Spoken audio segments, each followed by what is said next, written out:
life during COVID-19. Olivia opened her eyes and looked at the clock on the nightstand. Yikes! It was after 7 o'clock. She should already be on her way to school. She dashed downstairs but stopped suddenly when she saw her mom and dad watching the news. Her dad turned around and looked Olivia in the eyes. Olivia, there's no school today, sweetheart. Woohoo! She exclaimed. She thought for a moment. Wait, why? Well, honey, there probably won't be any school for a little while. There is a new virus called coronavirus that's making a lot of people sick. What's a coronavirus? Olivia asked. That's a funny name. Her dad replied, well, corona actually means crown. Olivia interrupted. Wait, like a princess crown? Her dad laughed. Well, yes, the virus looks like a princess's crown. Some people just get a little sick and some people get very sick and have a hard time breathing. If that happens, they have to go to the hospital so that doctors, nurses, and respiratory therapists like your Aunt Katie can help them. This all made Olivia feel sad and she started to cry. It's important right now to stay home so we can prevent a lot of people from getting sick at the same time, her dad said, putting his arm around her. But he thought for a moment. But you know what? There are so many different things we can do when we're home together.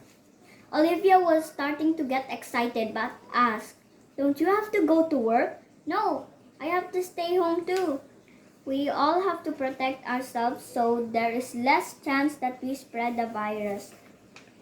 Sweetheart, how about we have a chat with your Aunt Katie on the computer? Olivia was scared about what was going on in the hospital and thought Aunt Katie could help her to feel better. Aunt Katie explained how covering her mouth and nose with a mask, wearing special goggles to cover eyes, and a gown to cover clothes helped her to keep safe in the hospital. She also washes her hands a lot.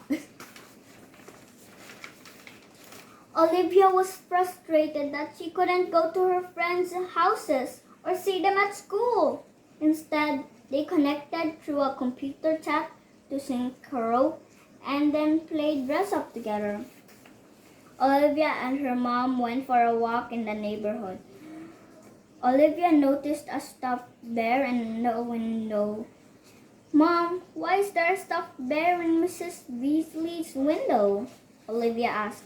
Oh, that's a fun game to play. Let's see how many bears we can spot on our walk today.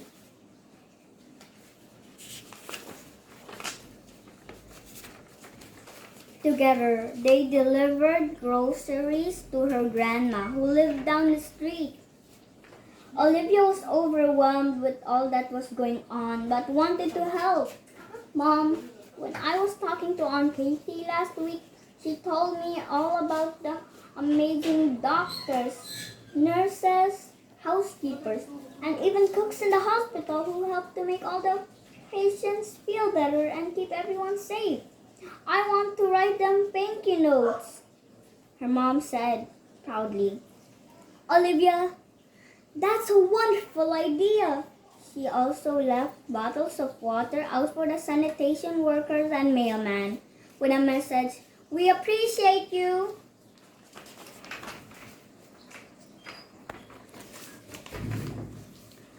Later, her dad noticed a worried look on Olivia's face. What's wrong, sweetheart? Olivia said.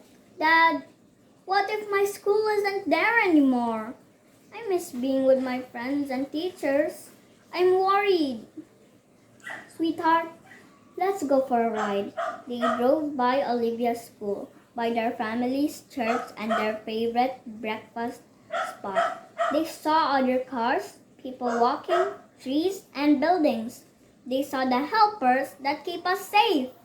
Olivia smiled and felt reassured by seeing these familiar things. When they got back home, Olivia said, I feel better, but what if this comes back again next year?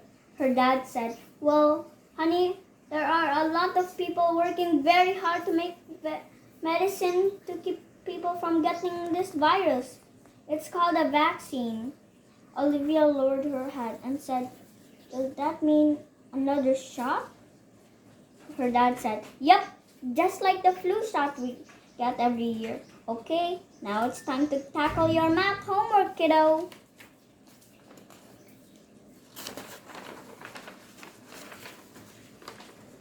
She gave her dad a hug and ran off to her room. She came back with 2 scarves and handed them to her dad. Here, Dad, I got 2 masks for you and Mom to use to keep you safe. The end. Hey.